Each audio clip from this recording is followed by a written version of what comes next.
la verdad es que este tema de audiencias digitales fue una propuesta nueva que hicimos en el curso de Votos con Redes, porque como sumamos el tema de tecnopolítica y campañas inteligentes, yo propuse al equipo académico de Goberna y también a Roberto Bazán, que es el director de este espacio, poder sumar un encuentro exclusivamente sobre audiencias digitales. ¿Por qué es esto? Porque cada vez me parece que es más importante y también imprescindible para quienes trabajamos no solamente del lado de la consultoría y la comunicación política, sino también quienes o son candidatos o piensan ser candidatas o están ocupando algún tipo de función pública, hacer un espacio en la mente o dedicar un tiempo a reflexionar sobre qué es esto de las audiencias. ¿Y por qué audiencias digitales? Porque como ya venimos charlando y ustedes vienen estudiando y compartiendo desde que inició este curso, Votos con Redes, no podemos solamente hablar de personas o de ciudadanos si no los entendemos en un contexto tecnológico y en un contexto digital. Lo cierto es que el abordaje de lo que serían las audiencias digitales obviamente resulta infinito. ¿Y por qué infinito? Porque hay tantas audiencias digitales como personas, es decir, el mundo digital, las comunidades digitales, están formados por personas que están presentes en las comunidades y en el espacio digital. Esta es la explicación de por qué sumamos a este curso una clase exclusivamente de este tema. Ahora bien, yo les hago una pregunta. ¿Alguien identifica estas imágenes de qué campañas son o de qué ex candidatos son?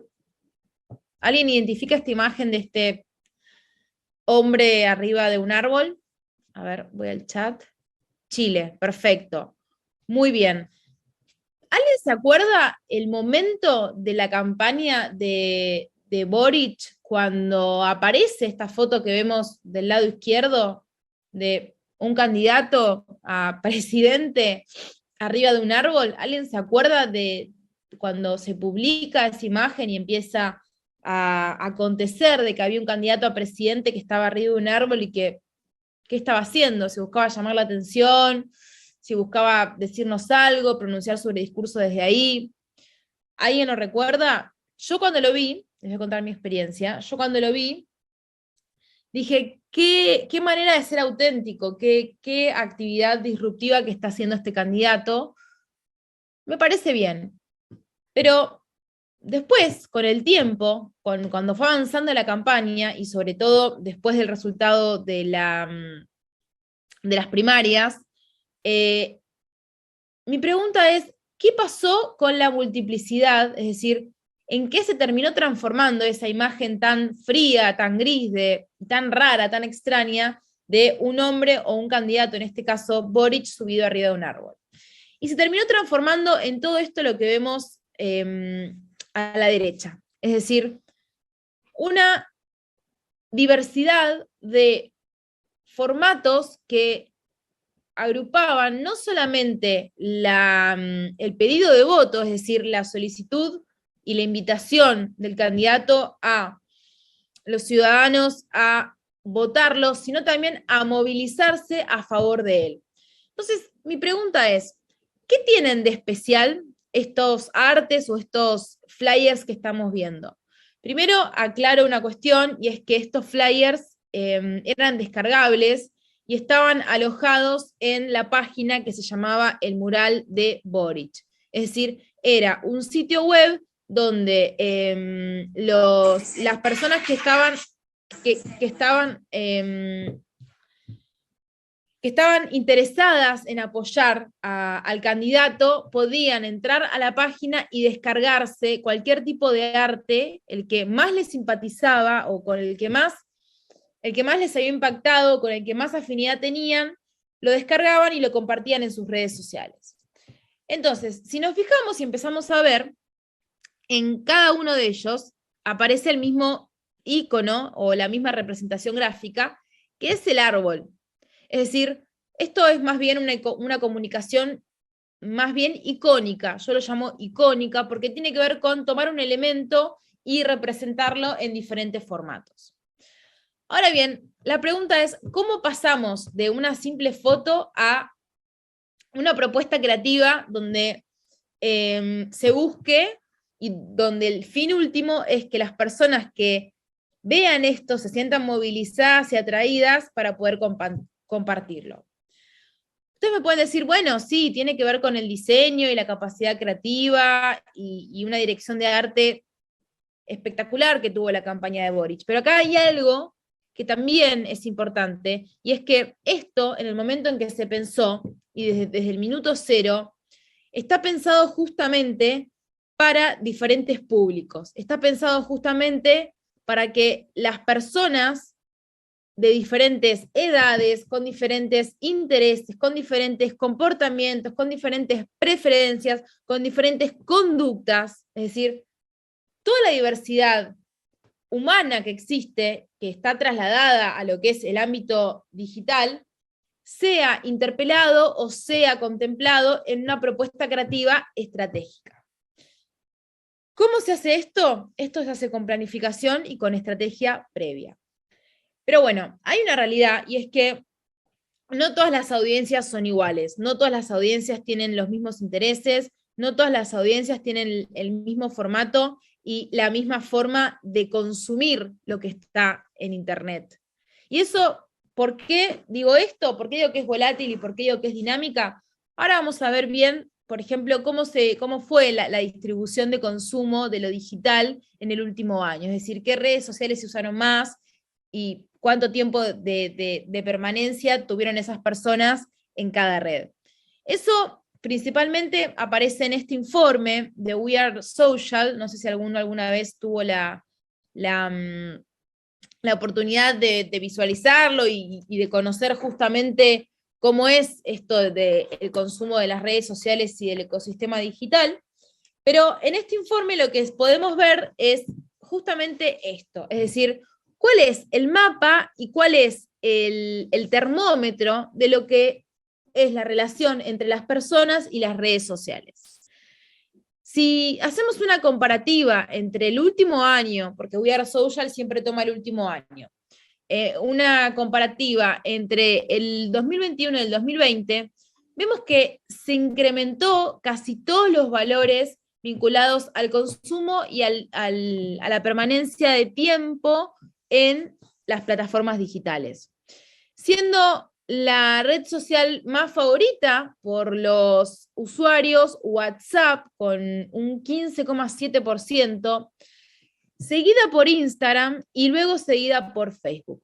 Fíjense cómo a pesar de toda esta evolución o todo este incremento, que TikTok, que si bien se ha comentado como que fue la red social con mayor carga de crecimiento y mayor porcentaje sobre todo de descargas que tuvo, fíjense cómo aún así todavía no se encuentra en una posición más elevada. Pero sin embargo, fíjense cómo también superó a lo que es Twitter. Y esta información, este mapa, yo lo llamo mapa porque es como una guía, es como un GPS de lo que está aconteciendo y lo que está pasando en las formas de consumo y en la cultura digital de la ciudadanía. Pero este mapa nos quiere decir algo. Y ahora lo vamos a ver en detalle. Sobre todo hay algo que a mí me importa que dejemos bien en claro hoy, y es, ¿qué pasó con Facebook, por ejemplo? ¿Por qué TikTok llega a ser TikTok y por qué Facebook, por ejemplo, está decayendo? ¿Por qué surge esta idea que veíamos el otro día sobre el metaverso? Digo, ¿hacia dónde va esta concepción de pensar en una realidad paralela, en una second life, como se suele decir? Y sobre todo pensar en términos comunicacionales y electorales, ¿no? De decir, bueno, ¿cuál va a ser la dimensión de la política y cuál va a ser, qué lugar va a ocupar la comunicación en este contexto? ¿Se incrementará? ¿Se mantendrá igual? ¿Se fusionará? ¿Será, digo, hacia dónde vamos a ir? Porque nosotros como expertos y como responsables de la comunicación de una campaña electoral o de comunicación de gobierno, tenemos que tener en cuenta estas cuestiones, porque siempre uno se va se va preparando. Carolina, esto es We Are Social, es un informe que se saca anualmente sobre el consumo y el estatus digamos, de la cultura digital, porque no es solamente redes sociales, hay de todo, es un informe largo, largo, largo. Esto en Google, si pones We Are Social 2021, te va a aparecer. Yo acá lo que hice fue hacer un recorte de las mediciones que más me importaban. Pero bueno, siguiendo este tema, ¿por qué sirve adelantarse? Claro, We Are Social 2021, exactamente. Búscalo así y te va a aparecer. Yo lo que les estaba comentando es justamente de por qué sirve ver este tipo de mediciones. Primero porque son indicadores muy interesantes que nos permiten conocer cómo es el consumo y cómo es la cultura ciudadana con respecto a lo digital. Es decir, dónde está la gente, qué está consumiendo la gente y cuánto tiempo dedica la gente a consumirlo. Por ejemplo, ya lo comentamos recién, pero fíjense lo siguiente. Los datos que nos arrojan esta tabla es, más allá de qué redes son las más populares, también el rango etario y el porcentaje por rango etario que está presente en esas redes. Si vemos esto, vamos a ir al caso de WhatsApp. Fíjense cómo la diferencia primero de género entre el femenino y el masculino y con respecto al porcentaje de edad. Y fíjense la diferencia de Instagram. Y si comparamos Instagram en comparación de WhatsApp, fíjense cómo el público más joven no interactúa tanto con WhatsApp. Está más en Instagram y yo diría que está mucho más en TikTok también, según el país. Eso habría que ver cada país cómo tiene su indicador, pero lo que yo digo es hacer este tipo de comparaciones, ¿no? De decir, bueno, ¿cuál es el uso de cada red y cuál es el segmento que se encuentra en cada red? Y fíjense que si bien este segmento es bastante acotado, digo acotado porque está solamente dividido en género y en rango etario. Por ejemplo, acá no hay un microsegmento como yo les pudiera decir, bueno, las mujeres o los varones con estudios universitarios, o otro microsegmento podría ser los emprendedores, o dentro de los emprendedores, los microemprendedores. ¿Sí? Entonces, otro microsegmento podría ser las personas interesadas en IT. Con esto lo que me refiero es que, ¿para qué? ¿Cuál es el uso o qué tipo de beneficio nos hace a nosotros conocer este tipo de información? Principalmente esto tiene una cuestión estratégica básica, que es decidir dónde y por qué vamos a estar presente con nuestra comunicación y nuestro posicionamiento. Digo, si yo tengo una elección en un municipio donde sé que mi mayor electorado fuerte es el adultos más 45, evidentemente Instagram no va a ser una red prioritaria para mí.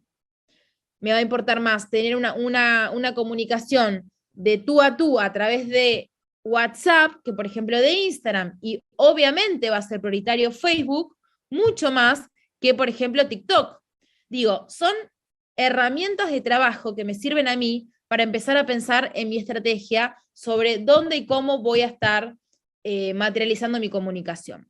Entonces, si vamos a lo que es la demografía de los perfiles de los usuarios en redes sociales, fíjense quiénes están más presentes circulando e intercambiando información en la red. Sin dudas, los adolescentes, porque no dejan de ser adolescentes, entre los 20 y los adolescentes tardíos, 29 años. Luego sigue los jóvenes adultos entre 30 y 39, y luego los adultos entre 40 y 49. Fíjense por qué sirve, o mejor dicho, hay que aprovechar este tipo de información porque, como les comentaba, son índices de dónde tenemos que poner la mayor cantidad de atención y de energía en nuestra narrativa y nuestros mensajes. Ahora, vamos a un ejemplo como es TikTok. ¿Qué pasa con TikTok? Mucho se dice sobre TikTok, que es la red que más tiene crecimiento, que es la red que involucra a los jóvenes, que es la red que, por ejemplo, muchos analistas dicen que TikTok va a terminar con YouTube. Por ejemplo, ahora que permitió aumentar a 10 minutos el tiempo máximo del consumo de video. La pregunta es, ¿qué es TikTok? Ustedes, si yo les pregunto, primero, vamos a hacer una pregunta antes de avanzar. ¿Quiénes, somos 36 participantes, quiénes de acá utilizan frecuentemente TikTok? Quienes lo hagan, les pido o el chat o me voy a ver las cámaras. Les pido que por favor levanten la mano, así más o menos nos damos una idea. Pero fíjense lo que pasa. La verdad es que TikTok no termina siendo una red masiva. Yo en lo personal uso TikTok, no lo uso tanto como para producir videos, sino más bien para consumir. Ahí Tania dice que también ella lo usa para ver videos. Muy bien. Sí, medianamente el uso más común es ese, es el de ser más bien un espectador que el de producir. Ahora bien, nosotros podemos decir esto, podemos decir que TikTok no es de nuestro interés, que no es la red que más usamos. Ahora bien, es la red que más descargas, les cuento lo siguiente, es la red que más descargas tiene, es la red que más interés y más curiosidad está generando, por ejemplo, en los grupos más jóvenes. Obviamente podemos discutir la idiosincrasia de la red, ¿no? A mí, en lo personal, me encanta la red, me parece algo donde la gente puede, no sé si distenderse, pero puede jugar o puede estar en una zona recreativa que por ahí otro tipo de redes sociales no lo habilitan o no lo permiten. Entonces, dijimos que TikTok es la red que más creció. Ahora bien, mi pregunta es, ¿qué está pasando con las redes sociales y el crecimiento o estancamiento de algunas? TikTok, ahí Carla dice, respecto a las descargas en WhatsApp, cambiaron las políticas y ahora no te deja compartir directamente. Sí, obviamente, fíjense, y ahí esto hay que entenderlo de manera digamos, corporativa y de negocios, TikTok es una red social china que obviamente compite con Facebook, compite con WhatsApp y compite con Instagram, que es el mismo dueño. Entonces, por eso vamos a empezar a ver cómo se empiezan a duplicar los estilos y los formatos de consumo de comunicación. No solo eso, sino también cómo, obviamente, ahora yo le digo a la Santísima Trinidad, a Facebook, Instagram y WhatsApp, cómo está empezando Instagram cada vez a parecerse más a TikTok. De hecho, todo los formatos que tienen que ver con los Reels, que vieron que en un principio los Reels no podían durar más de 15 segundos, después pasaron a 30 y así sucesivamente, justamente con el mismo fin, ¿no? De poder competir y no quedarse atrás con respecto a el avance de TikTok. ¿Y por qué hablo del avance de TikTok? Porque si vemos el gráfico, fíjense lo que tardó Facebook en crecer y lo que tardó Instagram en crecer, y fíjense la evolución que tuvo TikTok en solamente 4 años, y yo les diría, con la pandemia, es decir, desde el 2020 al 2021, el crecimiento fue exponencial. Los que dijeron que tienen TikTok, les hago una pregunta. ¿Cuándo descargaron TikTok? ¿Antes o después de la pandemia? ¿El primero o el segundo año de la pandemia? Bueno, el 2021 fue el año donde más crece TikTok. Yo me lo descargué en 2020, pero empecé como a utilizarlo con frecuencia en el 2021. Y es más, les diría algo, después de julio del 2021 empecé a utilizarlo de manera diaria. Antes no le daba tanto interés, lo usaba solamente 1 o 2 veces por semana, y desde julio del último año sí estoy presente casi todos los días. Casi todos los días a la noche, o si estoy en En un tiempo libre trato de mirar, obviamente, qué está consumiendo la gente y qué tipo de contenidos están presentes. Entonces, fíjense bien, dijimos que TikTok el año pasado fue la red social más descargada. Dijimos que TikTok fue la red que más creció en relación a la cantidad de años. ¿Por qué nos sirve esto? Para entender y para poder preguntarnos hacia dónde va la comunicación política, ¿qué estoy diciendo? Hacia dónde va el consumo de redes sociales y cómo quienes trabajamos en temas vinculados a comunicación política podemos aprovechar o no, porque muchas veces no se aprovecha y se desaprovecha o se desperdicia el tiempo en redes sociales donde no están la gente a la cual nos interesa hablarles. Entonces, pensando en esto último que yo les decía, de decir, bueno, ¿para qué le voy a hablar al público que no me interesa o porque sé que no me va a votar o porque sé que soy funcionario y no me interesa que me conozcan? Por ejemplo, porque o son de otra ciudad o porque sé que no tengo afinidad o el motivo que sea. Eso es lo que termina haciendo que una campaña sea o no inteligente, por ejemplo. ¿Por qué? Porque una campaña inteligente, en definitiva, busca que todo el proceso de comunicación siga una disciplina, pero también que esa disciplina esté aplicada al cumplimiento de objetivos. Y ese cumplimiento de objetivos tiene que estar basado en una decisión inteligente de hacia dónde voy a poner las fichas, como le decimos acá en Argentina, hacia dónde voy a tirar mis dardos, teniendo en cuenta los objetivos. Que esos objetivos, yo para cumplir esos objetivos, tengo que tratar de economizar y de eficientizar economía, es decir, recursos económicos y recursos humanos. Entonces, TikTok dijimos que creció. ¿Qué pasó con Facebook? No hace mucho vimos una noticia que impactó, es que las acciones de Facebook y los usuarios era lo que había caído como nunca antes. Digo, Facebook fue la primera, por así decirlo, red social masiva de crecimiento exponencial. Nunca se había visto una caída de este calibre. Entonces, mi pregunta es, ¿hacia dónde va Facebook? Por eso es que en parte también Mark Zuckerberg presenta nosotros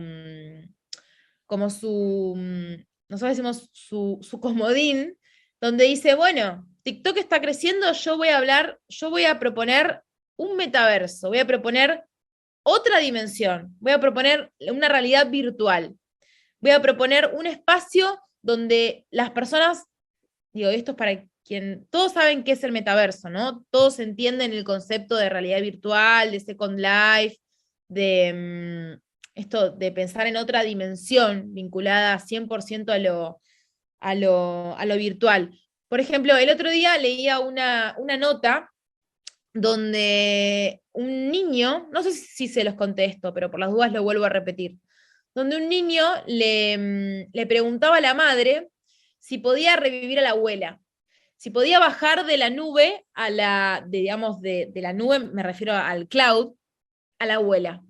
Porque la abuela había fallecido y el niño extrañaba a su abuela y la madre le contestó que no. Ahora yo me pregunto, ¿por qué la abuela de ese nene no podría existir en el metaverso? ¿Quién nos va a decir de que más adelante, para tapar ese vacío o ese dolor, una persona no podría reinventar o devolver y hacer aparecer a un familiar en el metaverso, en esa realidad virtual? No lo sabemos. Yo entiendo que las campañas, sobre todo las relaciones humanas, van hacia eso. Pero habrá que esperar que sea el momento y confirmarlo. Entonces, mi pregunta es, Facebook está cayendo, TikTok está creciendo, Facebook se reinventa y propone una doble apuesta, justamente haciendo foco en esto que les comentaba recién de la realidad virtual. Ahora bien, ¿cómo impactó toda esta revolución en la tecnología y también los cambios en las sociedades, en las campañas electorales? Principalmente, y esto lo vimos la semana pasada, estamos transitando un momento, yo no sé si ya ahora seguimos en esto de incertidumbre porque la pandemia está controlada, pero no sé si vieron que ahora apareció un nuevo caso de gripe aviar. Entonces, digo, si ya pasó una vez, ¿por qué no podría pasar dos veces? ¿No? De pensar en esto de que un virus o una bacteria creada en laboratorio pudiera ocasionar lo que ocasionó durante el 2020-2021. Pero bueno, la incertidumbre sigue siendo como algo, un componente esencial de los tiempos que corren. Por otro lado, una fractura entre la sociedad y la política. Y esto lo vimos la clase pasada, esto que yo les comentaba de que la ciudadanía cada vez tiene más distancia con los políticos, por una cuestión principalmente de pérdida de confianza y por una cuestión de, yo no sé si diría credibilidad, porque yo no sé cuánto cree una persona en un candidato a esta altura. Esto debería ir a algún tipo de, no sé, de medición o investigación, de decir, si realmente la relación entre la ciudadanía y los políticos tiene que ver con una cuestión de credibilidad. Yo en las últimas investigaciones que hice, la verdad es que la gente no cree ya en los políticos, no cree en la política, porque hay una acumulación grande entre decepción, entre no querer ya pensar o no querer escuchar siempre lo mismo y que esos problemas no sean resueltos, etcétera. Pero sí creo que hay una fractura, sí creo que ya hay una cuestión, sobre todo en este continente, de una distancia y es lo que venimos experimentando hace ya varios años, de una profunda crisis de representación política. Pero del otro lado de la cara está también esto que venimos charlando desde la clase pasada, una hiperconexión y una cultura digital en aumento permanente. Entonces, gente conectada constantemente, personas en línea a esto, a una pantalla, constantemente, sin dudas va a modificar el estilo, y tiene que hacerlo, el estilo de cómo quienes estamos detrás de campañas electorales o proyectos de gobierno estamos comunicando. ¿Por qué digo esto? Porque, y yo muchas veces lo suelo ver en proyectos de comunicación, de que el primer error y el más común es no interpretar la matriz de funcionamiento de cada red. Esto que yo comentaba recién, pero ahí están los consultores para lograr que creen en el político. Sí, pero los consultores no hacemos magia, Luis. Hacemos comunicación. Y si la comunicación no viene a resolver lo que no resuelve la política. Yo en eso soy fiel. Primero la política y después la comunicación, siempre. Porque sin política la comunicación se complica. Digo, si uno en la política no resuelve, si uno en la política no, no crea los lazos importantes con la ciudadanía, por más de que tengamos comunicación y tengamos el metaverso y tengamos todas las redes sociales, no va a ser suficiente. Es así. Yo, después de casi 11 años de trabajar en redes sociales y comunicación política, sigo insistiendo en lo mismo, en que si no se resuelven primero cuestiones básicas que hacen a la política, la comunicación no lo va a resolver. Y si ustedes se fijan, cada país del continente, podamos estar de acuerdo o no, qué gobiernos o qué candidatos tienen más o mejor comunicación, pero siempre el problema de base termina siendo la política. Entonces, volviendo al consumo digital excesivo que tienen los ciudadanos, esto produce una hiperconexión que modifica el modo de consumir información, que es un modo que tiene que ser mucho más breve, que es un modo que tiene que ser inmediato, que es un modo que dura mucho menos. Es un modo donde el scroll, como se le suele decir, de una pantalla, dura apenas 2-3 segundos. Y esa práctica de consumo es lo que tenemos que tener en cuenta a la hora de pensar proyectos de comunicación.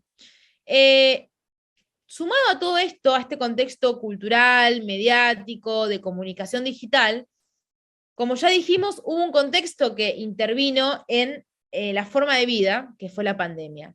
Y que esta pandemia, y más los problemas que viene arrastrando los gobiernos hace años, producen una exigencia de liderazgos más empáticos, de liderazgos políticos que resuelvan problemas. Y la resolución de los problemas de la gente tiene que ser de inmediato, porque el vecino o la vecina quieren que los problemas se resuelvan ya, no el año que viene, en una promesa, en un spot, quieren que sean ahora.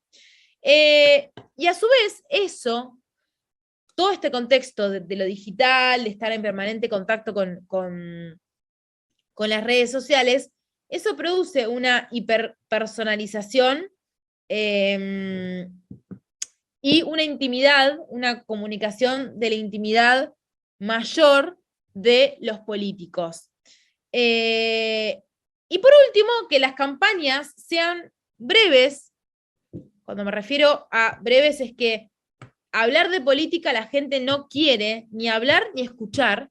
Entonces, por eso, y más allá de la limitación de los presupuestos, las campañas terminan durando hoy muchísimo menos de lo que duraban hace 7, 8 años, y ni hablar antes. Pero es cierto que si bien las campañas son más breves, son permanentes, porque si bien no se está en campaña oficial, pero cuando se es gobierno se está en campaña, cuando se es oposición se está en campaña también, y eso hace que una campaña sea permanente, y duran hasta el último minuto. ¿Por qué? Porque la ciudadanía puede decidir o modificar su voto, incluso hasta en los últimos segundos antes de realizarlo. Entonces, en cuanto a contexto, tenemos elecciones emotivas y polarizadas y electores inconsistentes y volátiles. Es decir, por un lado, un contexto electoral donde las elecciones son 100% más emotivas y más polarizadas, y donde los electores son más inconsistentes y más volátiles. ¿Qué me refiero con esto? Y les voy a contar un ejemplo de un caso de una persona cercana, que el otro día conversando sobre política en una mesa, me parece, me surge el tema de elecciones, y esa persona reconocía que así como en 2015 en Argentina había votado a Mauricio Macri como presidente para que Cristina Fernández de Kirchner no esté más en el poder y no continúe el kirchnerismo. Luego, en 2019, había votado por Alberto Fernández para sacar a Macri del poder, y que ahora, en el año que viene, nosotros en Argentina tenemos elecciones presidenciales, y que ahora, en caso de haber una elección, volvería a votar a Macri para volver a sacar al kirchnerismo del poder. Entonces, mi pregunta es, esta volatilidad, esta inconsistencia, este comportamiento errático que tienen los electores, también lo tenemos que tener en cuenta, porque esto hace también a la comunicación, y si nosotros no conocemos, si no investigamos al electorado, no podemos planificar y no podemos pensar de manera estratégica un proyecto de comunicación y de posicionamiento, y de estrategia política, sin dudas. Entonces, frente a esto, estas conductas que tiene la ciudadanía, ¿cómo es este comportamiento y cómo es esta dinámica conversacional que se gesta en las redes sociales? Yo pienso que la única red que por ahí se presta más a la discusión política es Twitter. Es cierto, pero creo que el entorno donde sí o sí se toman las decisiones, donde se termina decidiendo, y me refiero a donde termina entrando la información de este tipo, que es política o de gobierno, es en las reuniones familiares o en las reuniones con los círculos más íntimos. Y preguntándome, bueno, ¿cómo son las audiencias? ¿No? Porque a veces uno dice los electores y generaliza, y en realidad hay tantos electores como hay tantas personas, y hay tantos tipos de audiencias como hay tantos tipos de personas. Uno puede generar un patrón, y haciendo un poco referencia a lo que vimos la clase pasada de esto de no depositar toda la confianza en los datos duros, sino también contemplar el lado humano, contemplar esto que llamamos thick data, y esto acá voy a volver porque me interesa que lo repasemos, que era esto que yo les mostraba, donde había que hacer una combinación, acá estamos, donde había que hacer una combinación entre lo que era la parte más cuantitativa de los datos y la parte más cualitativa. ¿Se acuerdan de decir, bueno, voy a investigar que les estaba comentando sobre la importancia de poder contemplar también la perspectiva humana y el lado ciudadano de los datos? ¿Se acuerdan cuando vimos estas diferencias entre Big Data y Thick Data? Entonces, cuando pensamos en audiencias digitales, obviamente tenemos que estar más pendientes y tenemos que estar más inclinados a lo que es el Thick Data, es decir, pensar comportamientos, preferencias, historias que están circulando en las redes sociales y que son dinámicas y van cambiando todo el tiempo, porque la gente, y sobre todo los usuarios en escenarios electorales, modifica todo el tiempo lo que está pensando. Si bien hay tendencias y patrones, podemos encontrar cuestiones que no varían tanto, pero sí creo que esta volatilidad de la ciudadanía hay que hacerle un seguimiento y hay que estudiarlo para tomar así mejores decisiones. Entonces, yo siempre recomiendo tener en cuenta estos matices de las personas, ¿no? Las personas y sus matices, es decir, que las personas no subestimar al elector. También es cierto que dentro de una comunidad existen diferencias entre la manera de consumir información y de expresar, por ejemplo, sentimientos y emociones. Entonces, no sé si recuerdan, pero la semana pasada estuvimos analizando las propuestas del Big Five, el famoso Big Five, que propuso o que difundió Cambridge Analytica previo a su conflicto con el gobierno de Trump, mejor dicho, las denuncias que tuvo por colaborar con el gobierno de Trump en cuanto a la difusión de datos e información. Y básicamente lo que Cambridge Analytica plantea es entender la personalidad de los usuarios en estas 5 características o en estos 5 ejes. Obviamente esto es un método de trabajo muy propio de Cambridge Analytica, donde, y no sé si se acuerdan, pero me voy a ir al otro gráfico, donde estaba más claro, así podemos recordarlo, acá estamos, y estudiarlo. Este es el Big Five, el famoso Big Five, donde se entiende a los usuarios y a la ciudadanía a partir de la creación de un perfil psicográfico, donde las personas pasan a estar dentro, o pasan a pertenecer a un segmento. A un segmento particular de acuerdo con la presencia o ausencia de 5 rasgos de personalidad: apertura, conciencia o extraversión. Amabilidad y neuroticismo, conocido como modelo de personalidad océano. La gran pregunta entonces es, ¿cómo obtuvo Cambridge Analytica tal volumen de datos? ¿No? Es decir, ¿cómo pudo llegar a clasificar a la conducta humana a partir de estos 5 ejes? Volviendo a esto de decir estudiar a la ciudadanía, es que yo me pregunto, y lo digo como ya habiendo estudiado o venir estudiando el comportamiento psicográfico de algunas comunidades digitales, porque lo hice en Honduras el año pasado, lo hice en México, es decir, ¿qué está aconteciendo con el estilo de consumir y de estar presente en redes sociales? La verdad es que lo principal que podemos sacar como conclusión es que la principal emoción que siente, o que yo al menos entiendo de que la ciudadanía tiene, es esta, y es la indignación. No sé si a ver, me gustaría escucharlos ustedes. ¿Quiénes de acá suelen trabajar o suelen estar presentes en algún tipo de equipo digital o algún contacto con una comunidad virtual? me gustaría escucharlos, a ver cómo son esas experiencias. Buenas tardes. Pues la realidad Buenas que tardes.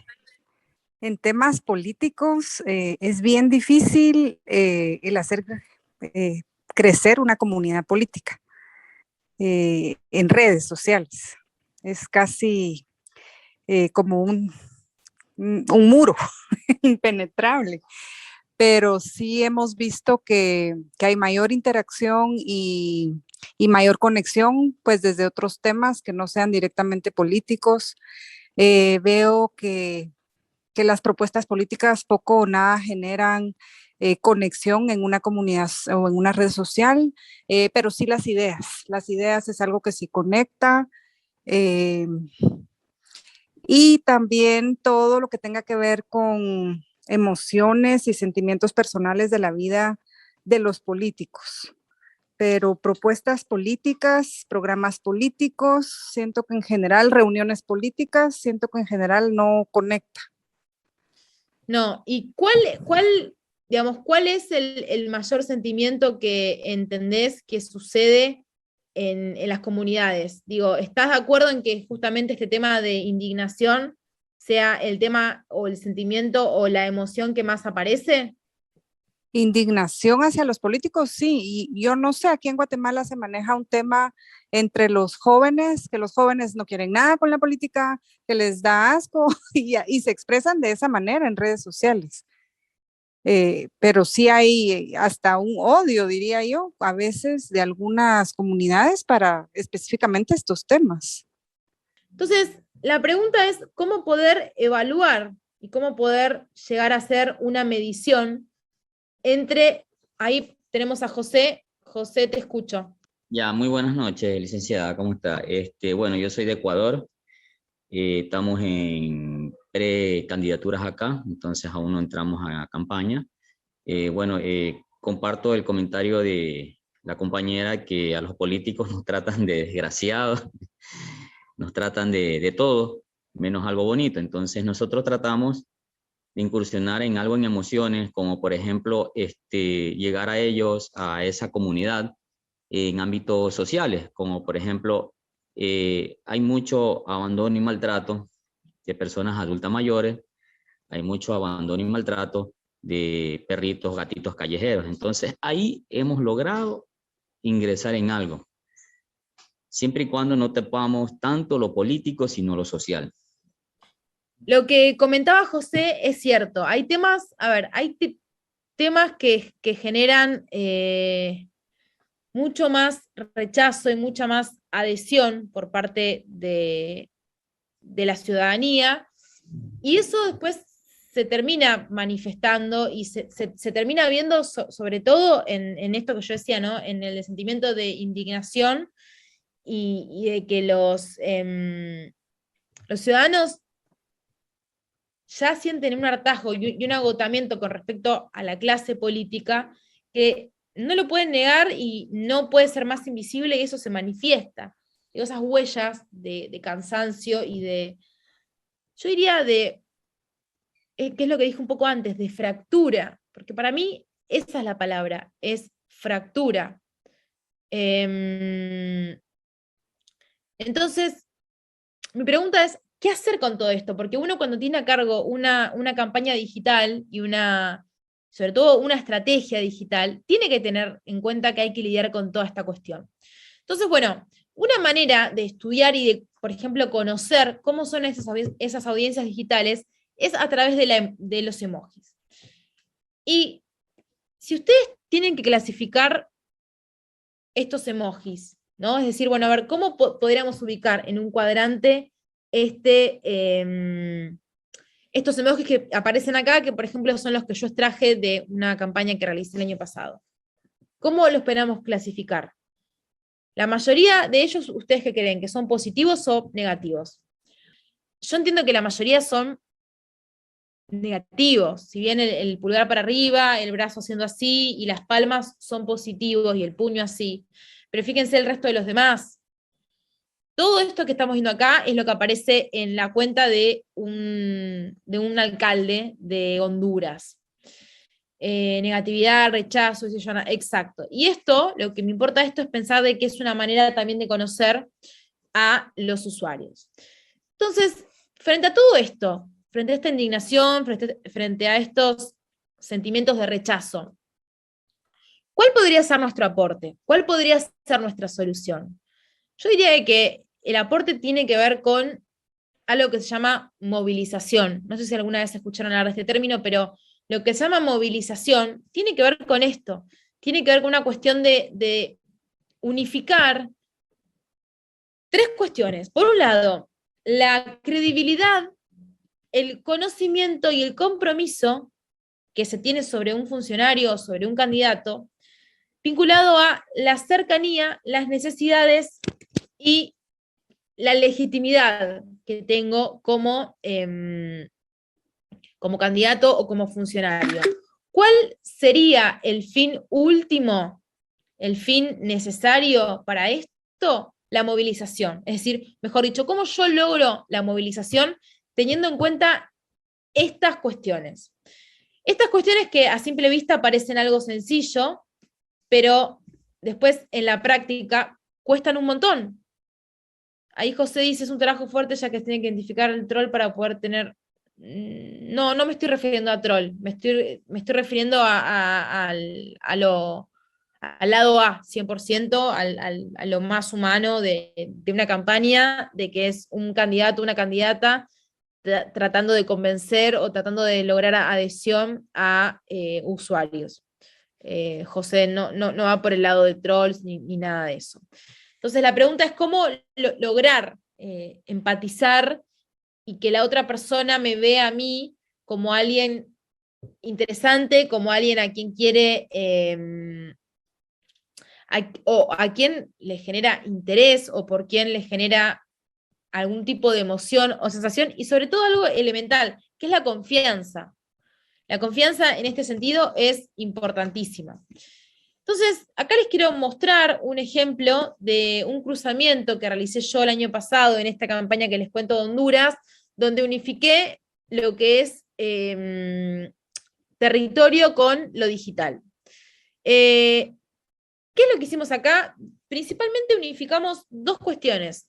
Unificamos cómo la ciudadanía o cómo los usuarios digitales que estudiamos a través del proceso de antropología digital veían a cada tipo de candidato y cómo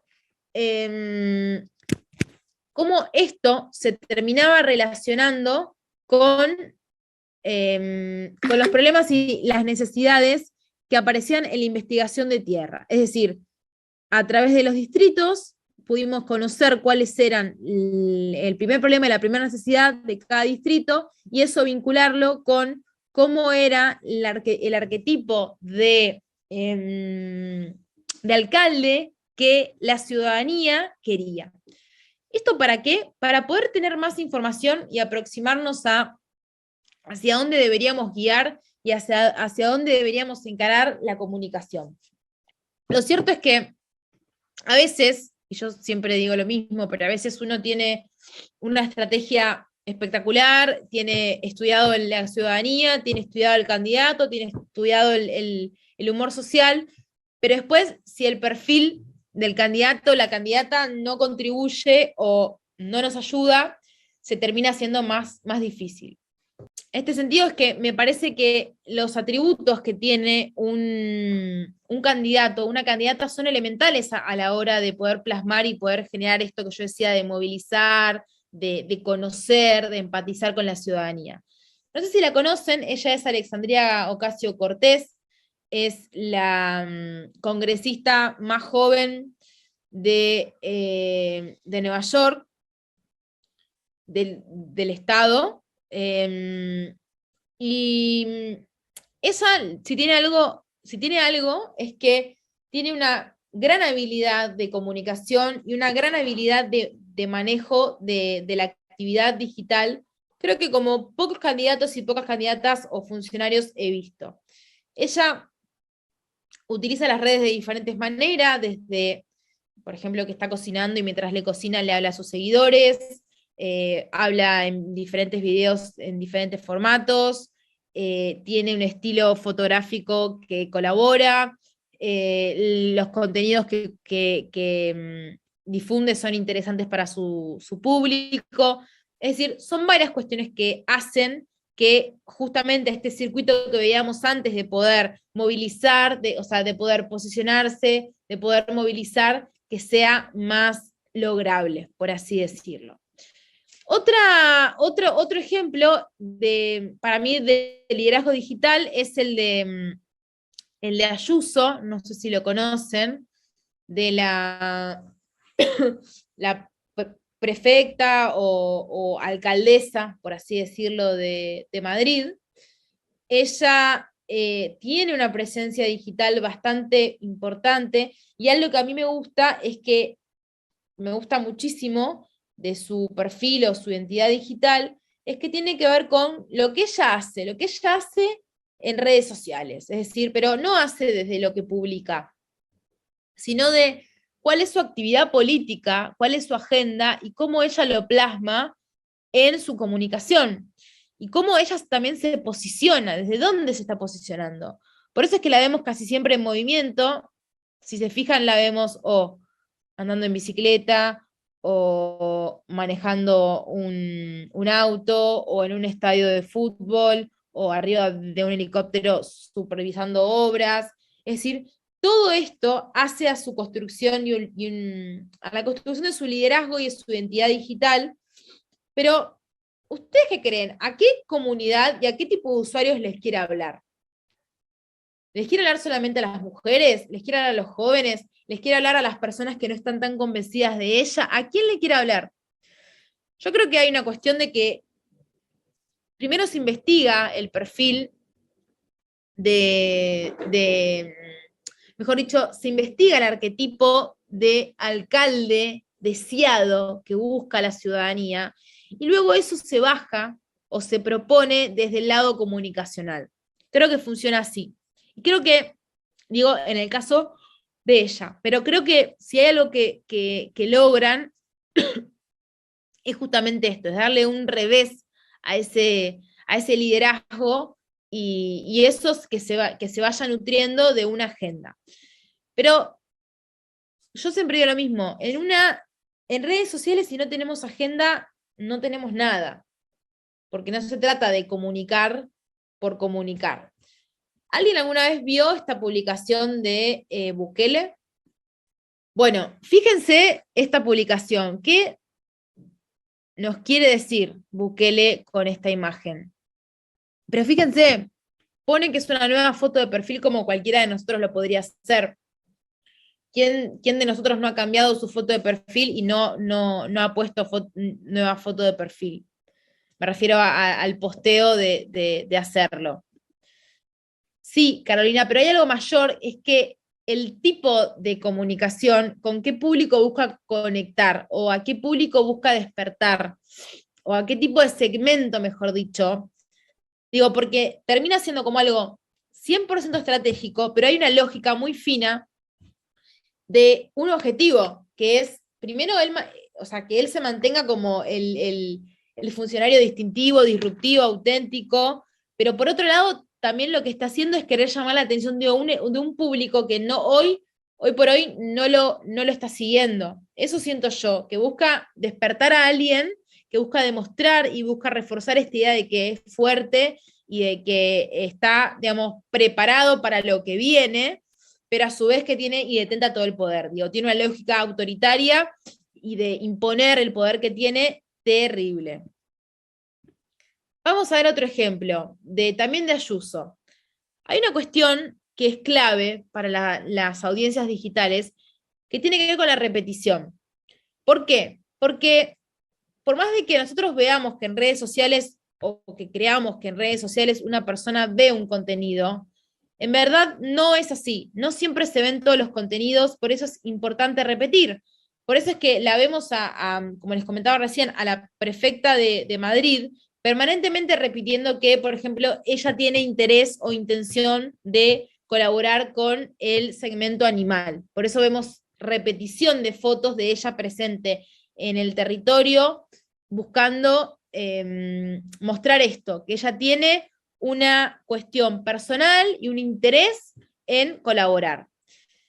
Después, otra cuestión de lo que no podemos perder de vista en las audiencias digitales, mejor dicho, en el ecosistema digital, es que los detalles en redes sociales también se ven. La ciudadanía los percibe, los usuarios están pendientes de eso. No sé si pudieron ver esta publicación de Marine Le Pen. Esto fue previo a las elecciones de Francia, de la primera vuelta, pero esta fue la primera foto que se publicó en su cuenta. Y fíjense qué vemos acá, es decir, qué hay de extraño o algo que nos llama la atención. Bueno, imagínense, después de que la publicó, la gente empezó o comenzó a hacer memes y comenzó a burlarse de todo esto, porque parecía como a propósito, como que esto marcaba una distancia entre la candidata y la ciudadanía, y que ahí dice Carolina, su abrazo no era genuino, tal cual. Otro caso, ¿ustedes qué creen? ¿Que las audiencias ven con lupa? Sí, sí, por suerte. Por suerte algunas audiencias ven con lupa.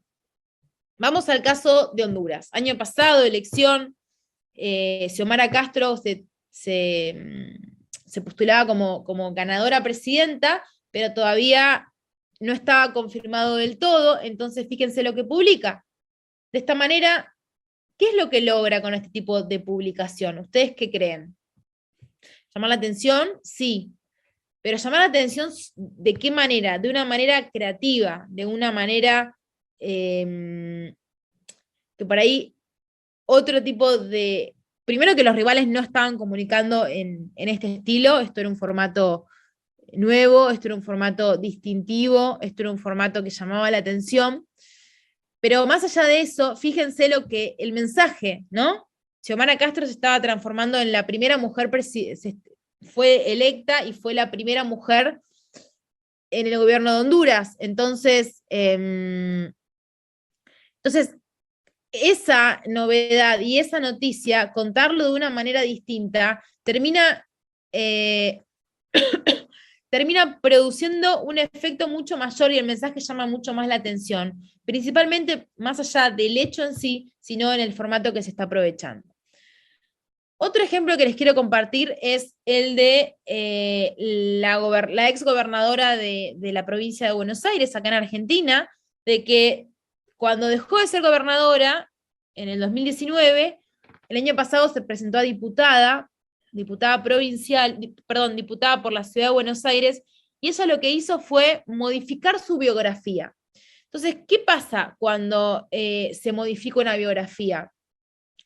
Nos estamos olvidando de que la audiencia tiene memoria, de que la audiencia sabe, de que hay siempre, yo lo llamo investigadores de las redes, que se acuerdan de esto, que pueden hacer una captura de pantalla entre, por ejemplo, la descripción de esta exfuncionaria, donde en un primer momento, cuando era gobernadora de la provincia, ella se sentía orgullosamente bonaerense y cambia el gobierno y ella es candidata a diputada y ya no es más orgullosamente bonaerense, sino que no es nada, no tiene nada que ver con la provincia de Buenos Aires, e incluso iba como candidata a diputada por la ciudad. Y también algo que hay que tener en cuenta es la manera en la que estamos comunicando en redes sociales para poder conectar o desconectar con la audiencia. Por ejemplo, vamos a ver un video y después hacemos unos comentarios de misma persona, la ex gobernadora de la provincia de Buenos Aires. Esas mujeres que me pusieron un rosario en la mano, que me abrazaron estos 3 años y medio, que muchas veces me dijeron fuerza, no aflojes, que demostraron su valentía, que nunca se dieron por vencidas. A esas mujeres les digo, ahora las necesitamos más que nunca. Ahora ese abrazo tiene que ser más fuerte que nunca. Ahora, el 11 de agosto, tenemos que volver a mostrar que somos millones defendiendo a nuestros hijos, millones defendiendo lo que queremos, millones que no vamos a bajar los brazos, millones diciendo acá estamos, de acá no nos movemos, de acá no nos van a sacar, porque este es nuestro lugar el que vamos a seguir defendiendo. ¡Vamos las mujeres! Bueno, ¿qué pasa acá? Fíjense, esto fue en un acto de un cierre de campaña, pero fíjense qué es lo que tiene de interesante esto, de que los fragmentos elegidos, es decir, el formato elegido de este video, de la cámara puesta en las mujeres que estaban escuchando a la gobernadora, no produce el mismo efecto y no tiene la misma repercusión. Es decir, esto quiere decir de que si el objetivo es conectar con mujeres, el tipo de formato que se va a buscar de un video tiene que ir en ese sentido, tiene que estar orientado a emocionar, orientado a conectar y a generar una sinergia entre la candidata, o en este caso la funcionaria, y la ciudadanía. Ahí Francis dice, ¿cómo involucrarnos más a las mujeres en política que actualmente es un boys club y ellas no quieren participar? Bueno, eso es un proceso que lleva tiempo, Francis, que ya empezó por suerte, y en muchos países del continente la ley de paridad está creciendo y se está posicionando cada vez más. Entonces, por suerte, eso va a ayudar, y obviamente tiene que ser una lucha, una conquista que va de los dos lados, tanto mujeres o hombres. Pero creo que cada año estamos mejorando y hay que seguir en la misma línea. Otro ejemplo de la gobernadora. Esto es un posteo que realizó hace poco en el Día Mundial de la Obesidad Infantil. Ella lo que hizo fue contar su historia. Contó su historia y su relación con la obesidad, y lo que hizo fue, a partir de su storytelling, es decir, de contar literalmente a la ciudadanía sobre su relación con cuestiones que tienen que ver con la obesidad, lo que logra es empatizar. De hecho, este fue el posteo es una captura de pantalla de Instagram. Este fue el posteo que más interacciones tuvo de los últimos, pero por una cuestión que es clave, que tiene que ver con, primero, el reconocimiento que tiene la ciudadanía con respecto a este tema. Digo, evidentemente moviliza, evidentemente genera algo de atracción, genera interés, pero también hay algo que tiene que ver con la coyuntura, es decir, con una agenda que está pasando y que eso fue aprovechado. Entonces, las audiencias, también las que están presentes en lo digital, es una manera de captarlas y de atraparlas, por así decirlo, haciendo esta relación entre lo que está pasando y cuál es mi historia personal como candidata o candidato. Después, hay algo cierto, que es que las campañas, esto es un ejemplo de Colombia, sobre la candidata de última elección, candidata a presidenta, donde la campaña, la candidata lo que hace es buscar y ver la manera de interpelar al público más joven. ¿Y de qué manera lo hace? Invitando a tomar una cerveza. Es decir, el Partido Verde invitando a tomar una cerveza para charlar sobre el futuro. Y bueno, esto estuvo específicamente dirigido a mujeres, pero básicamente lo que buscaba era justamente que las mujeres sumen a tomar una cerveza con Ingrid. No me pregunten si funcionó o no. Yo creo que personalmente, si a mí me invitan a tomar una cerveza y me la hacen pagar, y más si es un político, no voy, pero ni aunque me digan que me regalan un chocolate, no voy. No voy, pero bueno, son decisiones de cada equipo.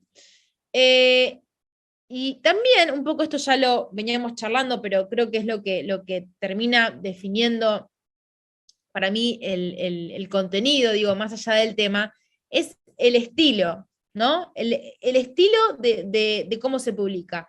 Esto es una captura de lo que yo les comentaba hace un ratito del mural de Boric, donde se encuentran todas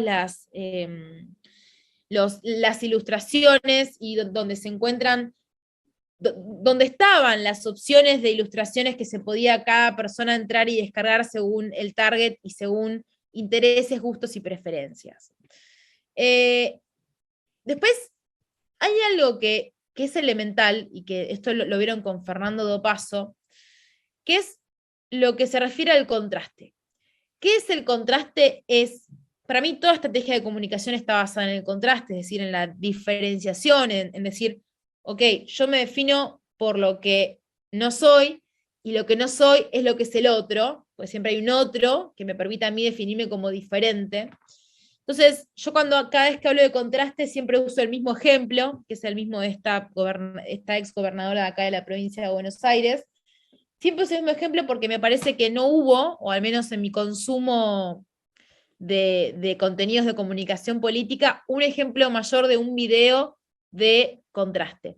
Les pido por favor que presten atención y escuchen bien lo que dice. ¿Sabes qué fue lo mejor que me dijeron últimamente? Que no me parezco en nada a los gobernadores de la provincia. Así que no me parezco a quienes gobernaron todos estos años.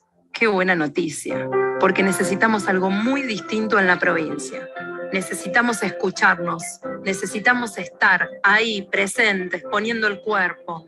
Necesitamos hacer, y mucho, mucho más que lo que se hizo en todo este tiempo. ¿Y saben qué? Podemos hacerlo, lo vamos a hacer, porque todo problema tiene solución.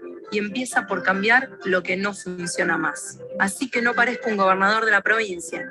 Entonces, empezamos bien. La esperanza del cambio. Vamos juntos. María Eugenia Vidal, gobernadora. Cambiemos Buenos Aires. Lista 504. Bueno, fíjense, ¿qué hay acá? ¿Qué es lo que vemos acá?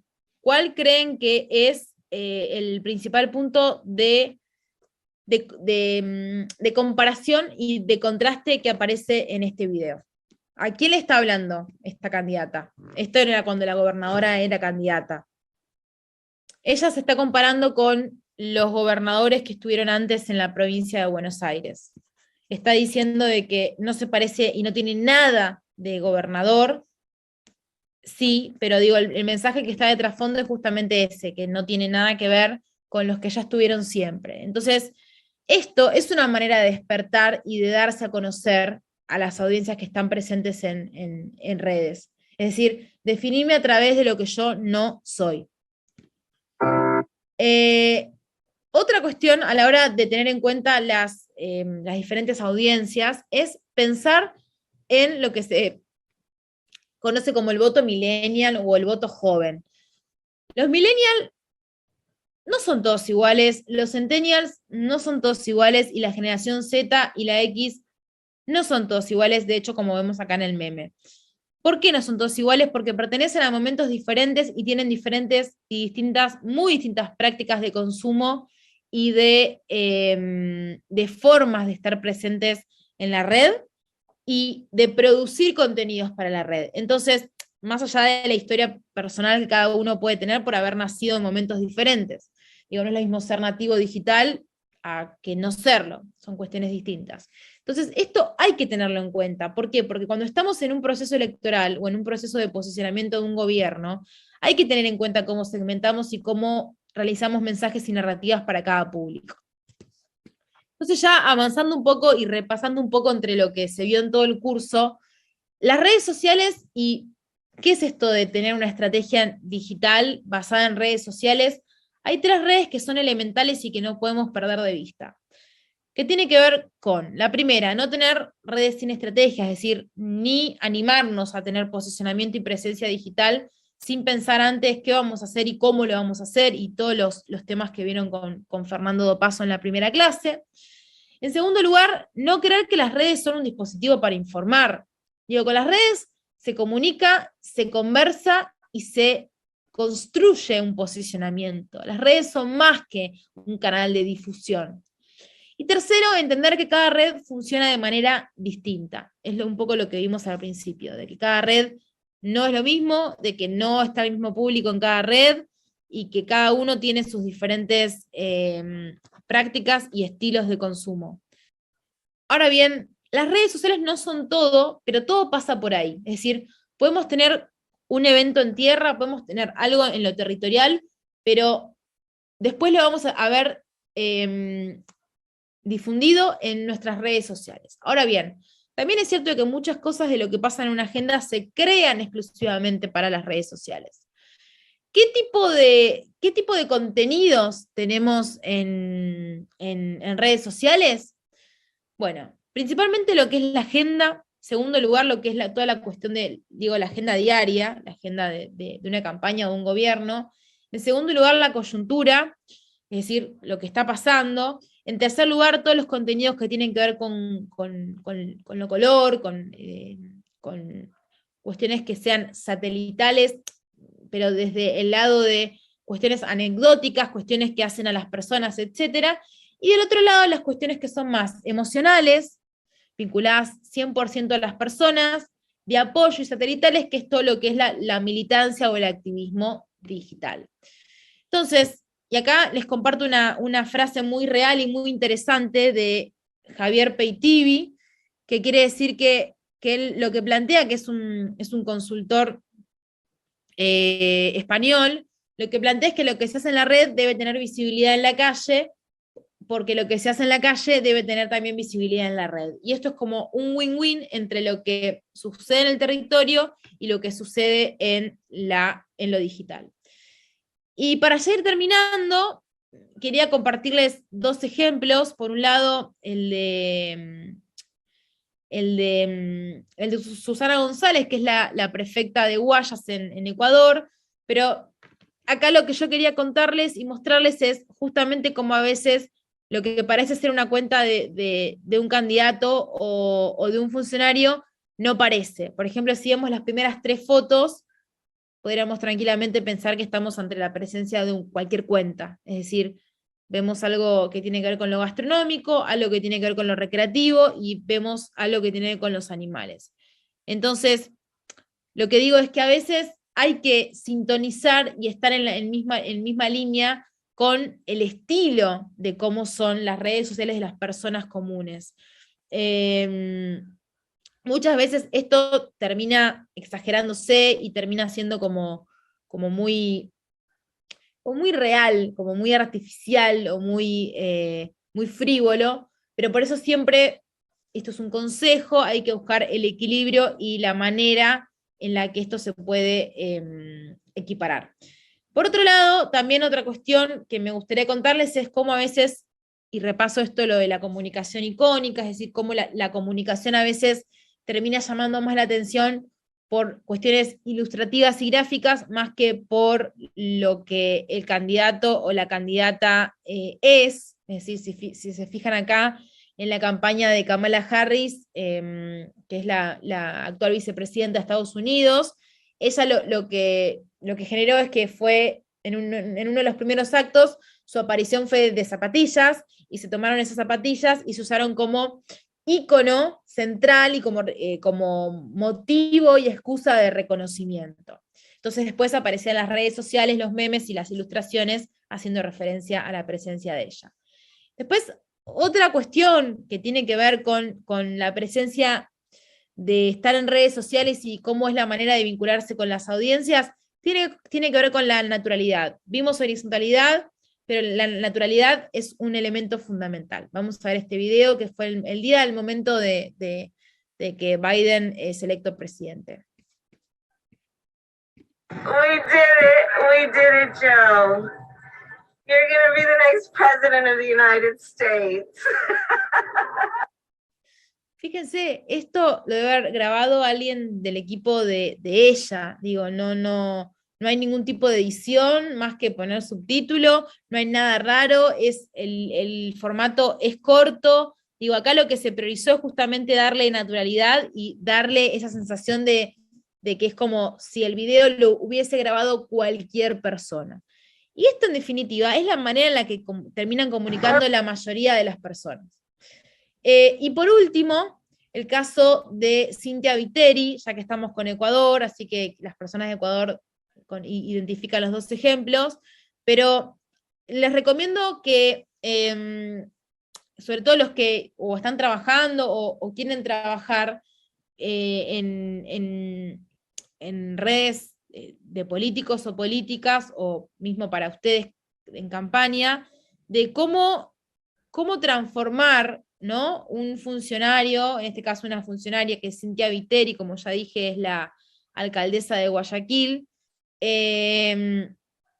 y cómo hacer el uso de redes sociales enfocados en un público específico como son los jóvenes. Ella se ocupó y se está ocupando día a día de priorizar hablar a los jóvenes, por el estilo de fotografía, por el estilo de vestimenta, por el estilo de comunicación, por el tono. Lo que vemos es que es diferente a lo que se venía comunicando hasta ese momento en Guayaquil. Y obviamente, del otro lado, cuando uno es disruptivo, cuando uno es auténtico, del otro lado siempre revisa, mejor dicho, recibe críticas. Por ejemplo, a ella se la critica por su forma de vestirse, por su manera de estar en actos. Obviamente recibe cualquier tipo de violencia política, como se suele llamar, por su manera de ser. Pero lo que importa acá es que ella, el objetivo que tiene y su equipo es justamente poder captar a ese voto joven o a ese público que es el más difícil con el que se puede conectar.